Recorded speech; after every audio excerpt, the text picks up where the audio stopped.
ทุกคนเชื่อได้เลยว่ามีความฝันมีความหวังกันทุกๆคนแต่สิไปถึงฟังฝันหรือไม่อย่างไรจังใดนั้นอยู่ที่บุคคลคนนั้นเช่นกับเด็กน้อยคนหนึ่งครับเป็นเด็กน้อยที่มีความฝันณปัจจุบันประสบผลสำเร็จมากมายสวัสดีครับผมสวัสดีพี่น้องครับป้องปายมิตรหมอแคนแฟนหมอลำยินดีต้อนรับเข้าสู่ช่องไทยซีเกตชาแนลสวัสดีไปยังแฟนคลับเอฟซีสาวหน่อยเพชรบันแพงแฟนคลับเอฟซีลาดหน่อยอุ้งอิงสู้ขู่สู้คนเด้อครับเด้อมาหอดจอดถึงครับคลิปที่3ของวันที่20พฤศจิกายนปีพุทธศักราช2568มือแรงอย่าลืมอย่าพลาดครับคิวงานสาวน้อยเพชรบ้านแพงเล่นอยู่ที่นาที่ว่าการอำเภอปรางกูจังหวัดศรีสะเกษหันกลับมาเว้าเรื่องความฝันเรื่องความหวังของเด็กน้อยคนหนึ่งที่มีนามว่าอุ๋งอิงรัตนาพรหอมหวนมีความฝันตั้งแต่เล็กตั้งแต่น้อยก่อนหน้าอยากจะเป็นครูสอนห้องเพลงพอมีประสบการณ์ขึ้นมาเปลี่ยนความฝันอยากจะมีวงเป็นของเจ้าของอยากจะเป็นศิลปินผู้นำทีมงานของวงนั้น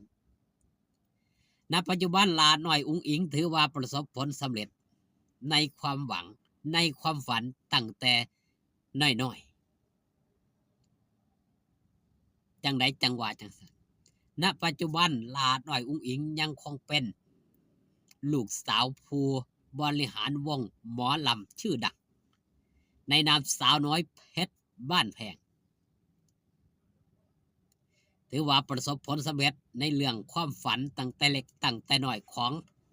หลานน้อยอุ๋งอิงตั้งแต่คราวอายุ11ได้ออกรายการทีวีได้ออกรายการโทรทัศน์ให้สัมภาษณ์ว่าอยากจะมีวงเป็นของเจ้าของเองอยากเป็นศิลปินผู้นำทีมงานนั่นคือความฝันตั้งแต่นั่นครับตั้งแต่11จนกระทั่ง16ปีความฝันหลาน้อยอุ๋งอิงเปล่งประกายขึ้นหลังจากที่ได้มายืนอยู่บนเวทีสาวหน่อยเพชรบันแพงณตอนนั้นเป็นที่กล่าวขานเป็นที่เรื่องลือเป็นที่โจทย์ขานกันมากมายกับสาวน้อยคนนี้ ที่มาแบบบ่มีปีบ่มีคุย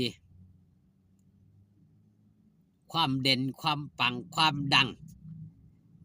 ถือว่าเป็นศิลปินหนึ่งเดียวที่ดังตั้งแต่ย่างก้าวขึ้นบนเวทีหมอลำวงใหญ่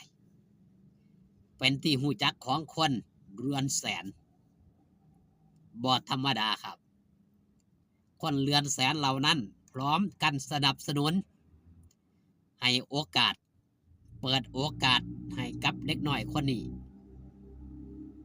จนณเท่าปัจจุบันลาน้อยอุ๋งอิงประสบผลสำเร็จหอบความฝันหอบความหวังของพ่อของแม่ต่อสู่ดิ้นรนปากัดตินทีบเพื่อยังครับเพื่อยกสถานะของเจ้าของเองจากความยากความจนอดล้นทนสู่เป็นศิลปินที่ได้รับการกล่าวขานว่าศิลปินมหัศจรรย์หรือว่าสาวน้อยมหัศจรรย์นั่นเองแห่งวงการหมอลำเขามาปีแรกเขาก็สิได้เห็นชื่อเสียงเรียงนามพอแต่ได้ยินได้ฟังหลายผู้หลายคนน้ำตาไหลผมเชื่อได้เลยว่าหลายผู้หลายคนนี่เกิน50%ครับน้ำตาไหล เมื่อได้ฟังเรื่องเล่าวของหลาดหน่อยอุ้งอิงตั้งแต่แรกเริ่มเดิมที่หอบฝันมาหลังหาดอีกบ่ดอนบ่นานครับอีกบ่จักมือก็สิได้เปิดกล้องบวงสรวงภาพยนตร์เล่าเรื่องราวชีวิตของหลาดน้อยอุ้งอิงสิถ่ายทำในระยะเวลาที่ได้พักได้ผ่อนนี่แหละครับ เพื่อให้ยังครับ ให้ทันเวลา เวลาหยุดกสิเฮ็ดอย่างเต็มที่กับภาพยนตร์เรื่องนี้ อีกบ่ดนบ่นานครับเฮาก็สิได้เบิ่งแน่นอนในกลุ่มปิด พี่น้องผู้ใดอยากเข้ากลุ่มปิดเตรียมซับน้ำตาได้เลยสำหรับเรื่องราวของหลาน้อยอุ้งอิงเชื่อได้ว่าหลายผู้หลายคนต้องเสียน้ำตาแน่นอนเพราะเรื่องราวของหลาน้อยอุ้งอิงเป็นเด็กน้อยที่มีแววตาแสนเศร้าบ่ค่อยเว้าบ่ค่อยจากำกืนฝืนทนบ่ค่อยปากดังที่พ่อการใช้เพิ่นได้ออกมาเปิดเผยว่าลาน้อยอุ้งอิงจะเป็นคนเก็บเรื่องราวเอาไว้ในใจเศร้าแต่บ่ค่อยเว้าบ่ค่อยจาถ้าคนเศร้าแล้วก็เว้ากระจานี่สิมีความร่าเริงมีความแจ่มใส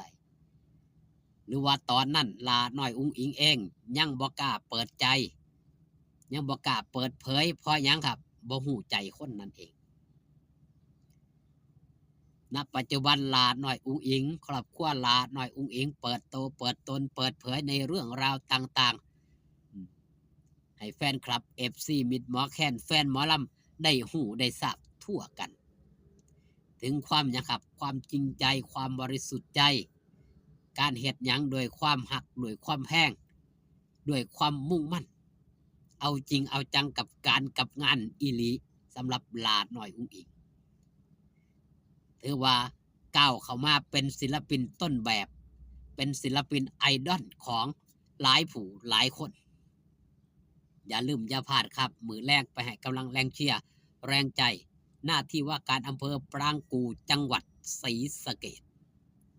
กันหลายๆเด้อครับเด้อพี่น้องไทยศรีเกษหมู่เฮาเจ้าคอยถือว่าร่วมอนุรักษ์วัฒนธรรมประเพณีของอีสานบ้านของเฮาในทำนองลำเพลินโดยเฉพาะศิลปินแม่เล็กย่างหลาดหน่อยอุ้งอิงที่พี่น้องมอบความหักความแพงมอบสื่อเสียงให้กับจังหวัดศรีสะเกษเอาฝากตอนเอาไว้แต่เพียงสำนีพี่น้องพอกันคลิปหน้าสบายดีครับผม